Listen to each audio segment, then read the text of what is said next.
साल था 1945। दूसरा विश्व युद्ध छठे साल में पहुंच चुका था।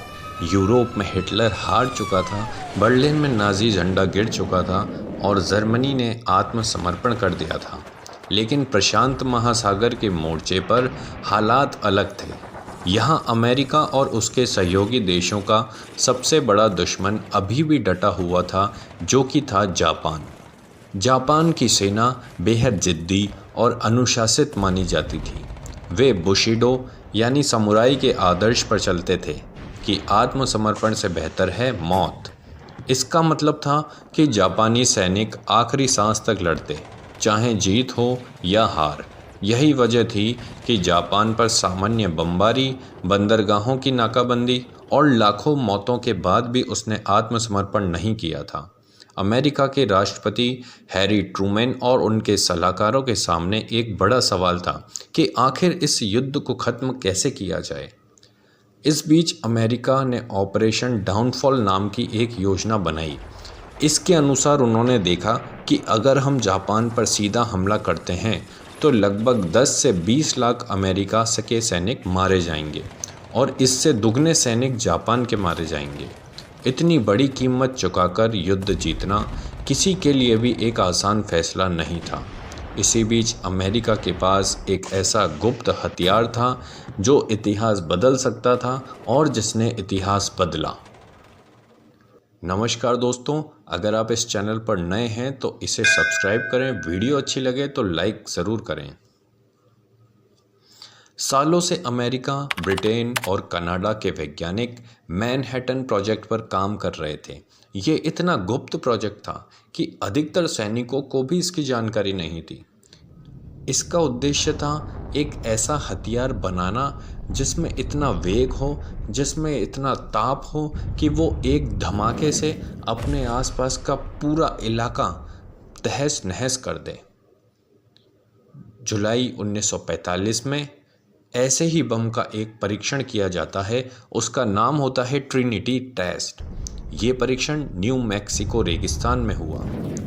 जब ये विस्फोट किया गया तो वो इतना शक्तिशाली था कि वैज्ञानिक भी हक्के बक्के रह गए। अब सवाल केवल एक था कि इतने शक्तिशाली बम का इस्तेमाल किया जाए या नहीं। अमेरिका के लिए दूसरी दिक्कत थी जापान का हट। जापान सरकार और सेना किसी भी कीमत पर आत्मसमर्पण को अपमान मानती थी। उन्हें तो यह भी मंजूर था कि भले पूरा देश तबाह हो जाए, लेकिन वे झुकेंगे नहीं। इसी समय एक और संदेश अमेरिका देना चाहता था, जो कि था सोवियत संघ के लिए। उस समय अमेरिका और सोवियत संघ दोस्त तो थे, लेकिन भविष्य की राजनीति में दोनों प्रतिद्वंदी बनने वाले थे। अमेरिका चाहता था कि सोवियत संघ देख ले कि उसके पास कितना ताकतवर हथियार है। एक और मुख्य बिंदु था कि बम बनाने में खर्च, यानी मैनहट्टन जो प्रोजेक्ट था उस पर करीब $2 अरब, जो कि आज के समय में खरबों रुपयों के बराबर है, वो खर्च हो चुके थे। अमेरिकी नेताओं का मानना था कि इतने खर्चे के बाद इस बम का इस्तेमाल करना ही होगा। राष्ट्रपति ट्रूमैन के लिए ये फैसला लेना बहुत मुश्किल था।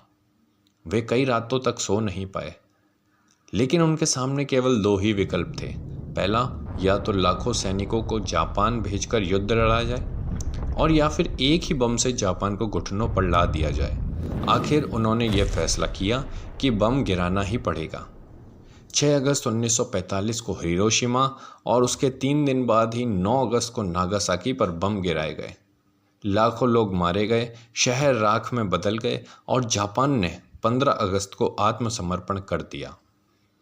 युद्ध तो खत्म हुआ, लेकिन जापान को इसकी बहुत भारी कीमत चुकानी पड़ी। इस पूरे कांड के पीछे एक सच ये भी था कि जापान पर परमाणु बम गिराने का कारण केवल युद्ध जल्दी खत्म करना ही नहीं था, बल्कि यह भी था कि अमेरिका दुनिया को दिखाना चाहता था कि अब शक्ति संतुलन बदल चुका है। वो बताना चाहता था कि नए युग में वही महाशक्ति है जिसके पास ये विनाशकारी हथियार हैं।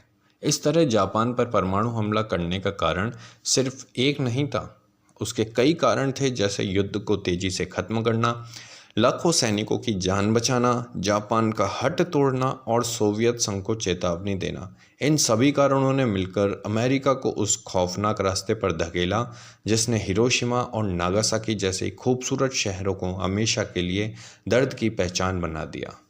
आपके इस पर क्या विचार हैं? आप कमेंट बॉक्स में ज़रूर बताएं। मिलते हैं अगली वीडियो में, तब तक के लिए जय हिंद, जय भारत।